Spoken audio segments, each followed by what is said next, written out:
Bonjour, vous êtes bien sur Radio Al-Jabr. Je suis Manar Renioui. Je suis Souleymane Achouri et nous sommes en CM2C. Aujourd'hui, nous allons vous parler d'une femme au destin extraordinaire. Aveugle, sourde et muette, au début de sa vie, ce qui ne l'empêche pas d'écrire des romans, des essais politiques et de donner des conférences. Il s'agit d'Hélène Keller.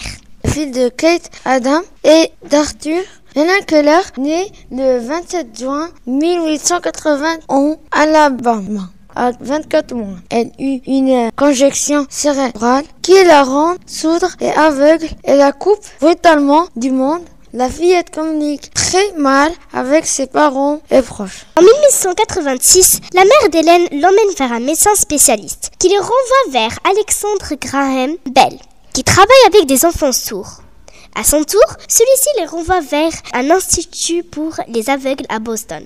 L'Institut Perkin. Le directeur de l'école demande alors à une ancienne élève, Anne Sullivan, elle-même malvoyante, de prendre en charge l'éducation d'Hélène. C'est le début d'une amitié qui durera 49 ans.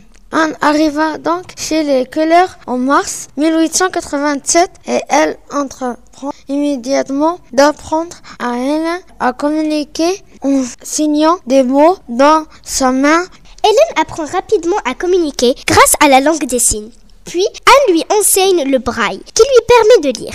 Capable de s'exprimer, Anne ne fait plus de crises de colère. En 1888, elle rejoint l'Institut pour aveugles Perkin. Puis, en 1894, elle part à New York avec Anne, rejoindre une école pour malentendants. En 1900, elle est admise au Radcliffe College, université d'art féminine située à Cambridge. Elle apprend à parler et devient capable de comprendre ce que disent les gens en touchant leurs lèvres.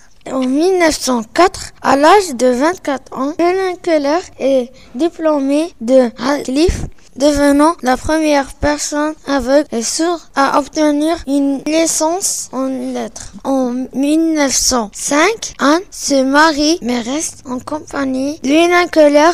Ensemble, elles créent la Fondation américaine pour les aveugles. Hélène s'engage dans de multiples causes et devient une conférencière connue dans le monde entier. En 1915, elle fonde l'organisation Hélène Keller International dédiée à la recherche sur la vision, la santé et l'alimentation. Membre du Parti socialiste, elle milite activement entre 1909 et 1921. Féministe, elle milite pour le droit de vote des femmes. Elle voyage dans le monde entier et fréquente des célébrités. Elle écrit 12 livres, romans, autobiographiques, essais et de nombreux articles. Lors d'un discours en 1925, elle déclara « Vous connaissez mon histoire. Comment quelques mots transmis par les doigts d'un autre, un rayon de lumière d'une autre âme ont percé l'obscurité de mon esprit et m'ont permis de découvrir le monde et Dieu. »